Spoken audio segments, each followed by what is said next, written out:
Bonjour à toutes, bonjour à tous et bienvenue sur Bourse News. Je suis avec Naufel Benfa, PDG de Arade Capital, pour parler de l'actualité de la foncière car il y en a eu une cette semaine, notamment avec l'acquisition d'un OPCI auprès de BMCI. Naufel Benfa, bonjour. Bonjour. Alors, vous venez d'acquérir un OPCI auprès de la BMCI qui, elle, rentre dans votre capital.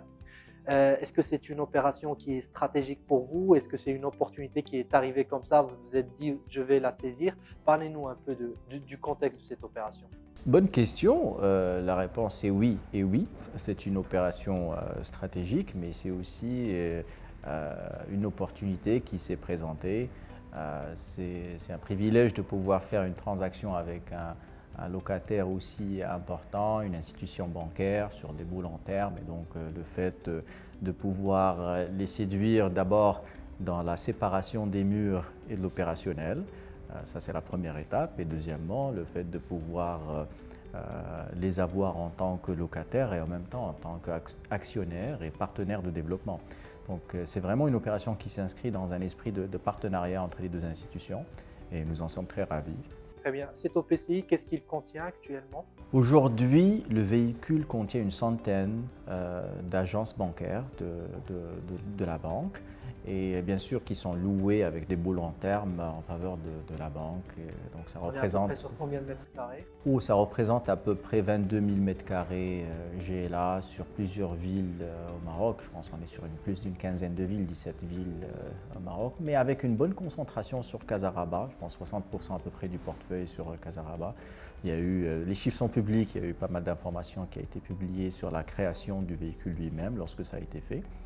Et je pense qu'avec le travail qu'on a fait avec le groupe BMCI et le groupe BNP Paribas, en fait, leur idée d'inscrire ce patrimoine dans le cadre d'un plus gros patrimoine tel que Arade et de faire partie de l'aventure globalement, c'est une idée qui émane de chez eux. Il faut rappeler, hein, le groupe BNP était un des groupes pionniers sur l'immobilier commercial et la foncière Clépierre en France. Donc le groupe a déjà un historique assez important sur la compréhension des foncières et comment celles-ci fonctionnent déjà en France. Alors, on remarque avec cette transaction, c'est peut-être la première fois, vous allez me le confirmer ou pas, qu'on a un groupe bancaire qui développe un OPCI, qui sort de l'actionnariat, qui le laisse à un tiers pour le gérer.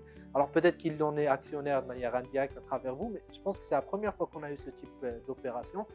Est-ce que c'est juste un gage de confiance ou est-ce qu'il y a de la performance financière recherchée derrière? Comment l'expliquer? C'est une bonne question parce que je pense que ça revient à la genèse du partenariat. La BMCI et le groupe BNP Paribas nous ont accompagnés ou bien ont accompagné Arade Capital depuis plusieurs années, que ce soit sur la partie financement de projet, ils nous ont accompagnés sur la croissance.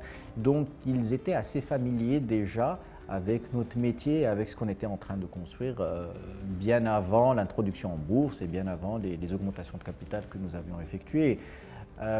Aussi leur, on va dire, familiarité avec le sujet des sale and leaseback et de comment en Europe le patrimoine immobilier est séparé de l'opérationnel. Ces deux ingrédients ont peut-être facilité la tâche pour eux pour pouvoir dire très bien, on connaît maintenant les foncières, on connaît Arade Capital parce qu'on a collaboré avec eux et c'est ce qui a fait que cette relation a facilement créé, on va dire, un gage une confiance qui a fait que c'était plus simple pour eux d'effectuer la transaction de cette manière et de sortir complètement de l'actionnariat. Alors, c'est un track record intéressant. Est-ce que vous allez l'exploiter pour attirer d'autres banques, peut-être pour faire la même chose avec elles? On aimerait bien, absolument. Et franchement, encore une fois, c'est important de laisser les partenaires faire un peu leur travail de diligence, leur travail de questionnement. Je pense qu'effectivement, d'autres banques vont suivre parce qu'il y a un aspect assez intéressant de fonds propres et de pouvoir libérer les fonds propres. Et il faut savoir que, et je l'ai dit souvent, et c'est quelque chose que j'aime bien, comment on décrit notre métier, nous sommes un consommateur de bilan. Nous sommes des sociétés qui portent le bilan et qui gèrent les bilans. Les banques Et en général, les utilisateurs d'immobilier sont des consommateurs qui aiment bien alléger leur bilan et travailler leur PNL. Donc, quelque part, nous sommes alignés dans les intérêts, dans le sens où nous, on préfère prendre le bilan et eux, ils préfèrent alléger les bilans. Donc, on serait ravis maintenant d'attirer d'autres banques et d'autres institutions dans le même cadre. En termes de rendement, est-ce qu'on peut avoir une idée sur le rendement de ce portefeuille? Oui, comme vous le savez, c'est un portefeuille réservé aux investisseurs qualifiés, donc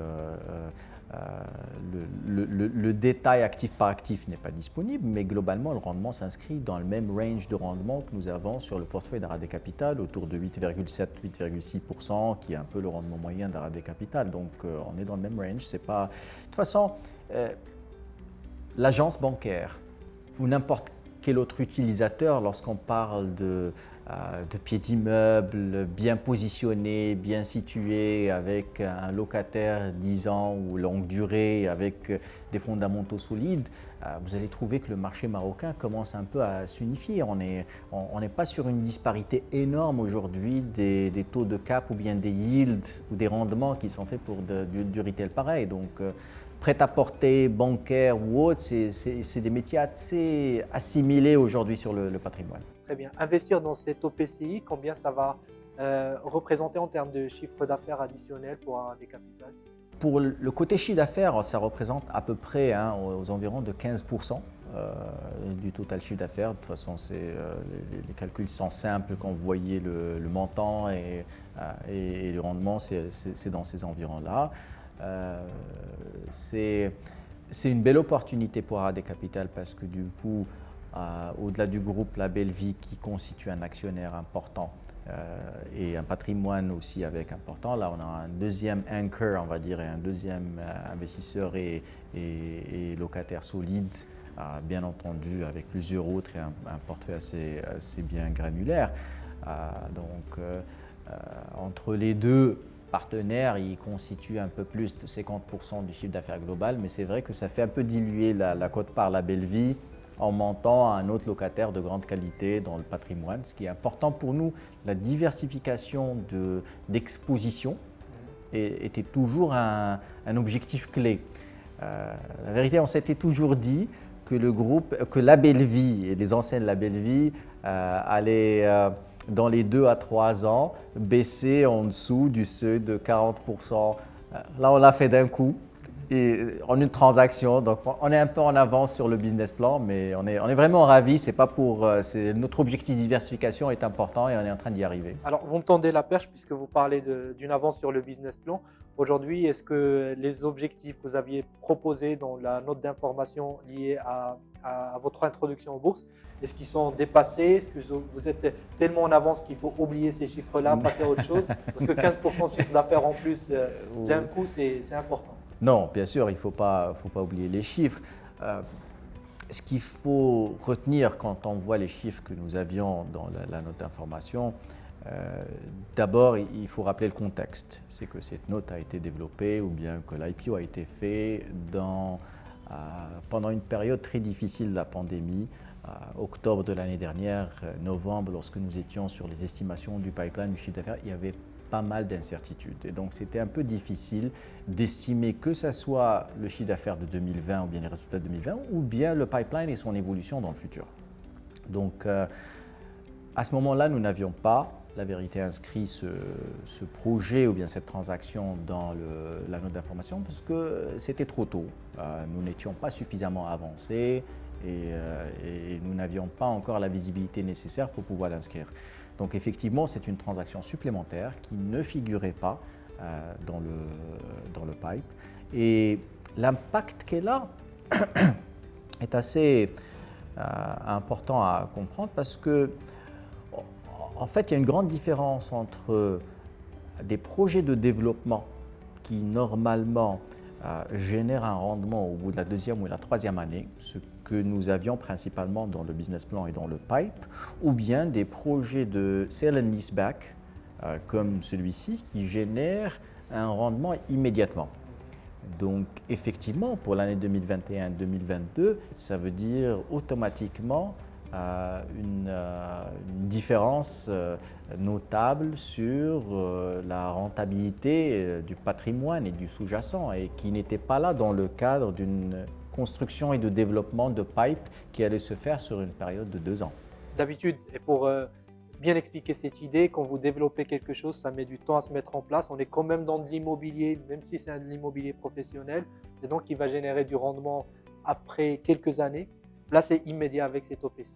On est à 24 à 30 mois généralement entre la période développement, installation des locataires et puis lorsque les loyers vont commencer à tomber. J'insiste sur ma question en termes de BP. Est-ce que vous gagnez une année et demie, 2 ans? On aime bien poser cette question lorsqu'il y a une opération de croissance externe. Si on revient à l'idée de le développement prend 2 ans ou bien 2 ans et demi à concrétiser, donc la réponse très claire, c'est que c'est 2 ans d'économiser d'un coup sur le développement de ce patrimoine. Maintenant, comme vous le savez, un pipeline est un pipeline, il va évoluer tout le temps, mais aussi, je pense que l'avantage que nous avons avec cette transaction, c'est qu'elle ne consomme pas forcément des fonds propres qui sont alloués à notre pipeline. Ça ne dérange pas notre pipeline. Vous ne remplacez pas des investissements par celui-là? Non, non. C'est additif, c'est un investissement supplémentaire, mais nous gardons la totalité de ce que nous avions dans le pipeline. Nous sommes aussi assez encouragés par les discussions que nous avons en cours sur le marché. Franchement, encore une fois, on est ravis de voir comment le Maroc est en train de traverser cette pandémie.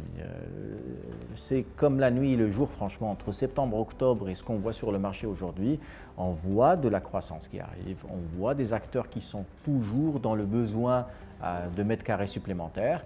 Et nous avions à un moment, il ne faut pas le cacher, nous avions un peu peur de ça, nous avions un peu peur de ce qui allait se passer au-delà de la pandémie, mais alhamdoulilah, nous sommes en train de voir des signaux très positifs. Très bien. Alors, 15% de chiffre d'affaires gagné en plus en un coup, à peu près 2 ans de business plan gagné également avec cette opération.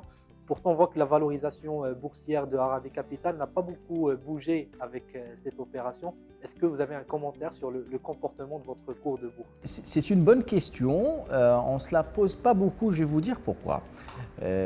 Notre rôle en tant que management, c'est de nous concentrer sur les réalisations. Nous avons promis au marché de la croissance et nous avons promis au marché une qualité de patrimoine qui ferait que cette croissance se reflèterait sur la croissance de nos dividendes. Nous restons concentrés sur ça. Moi, je pense que nous sommes le nouveau venu sur le marché. C'est tout à fait normal que le marché nous attende un peu et qu'on pose des questions et on regarde un peu et on nous observe. Je pense que la période d'observation est importante. Il faut que les analystes de marché regardent ce qu'on promet, comment on forecast, comment on gère, et c'est pour ça que ça ne m'inquiète pas trop de ne pas voir autant peut-être de volume ou bien autant d'impact résultat positif, même si nos résultats étaient plus positifs. Je pense que c'est normal. Cette période de... Je ne vais pas dire fiançailles, ce n'est pas des fiançailles, on est déjà mariés au marché, mais c'est cette période de nouvelle vie d'une société cotée, elle est tout à fait normale. Nous, on reste sur notre chemin, on reste sur nos objectifs, on a promis de la croissance et des dividendes et c'est ce qu'on essaie de réaliser tous les jours. Très bien. Naoufel Bentoufa, merci. Je rappelle que vous êtes PDG de Haradi Capital et à bientôt. Merci beaucoup, à bientôt.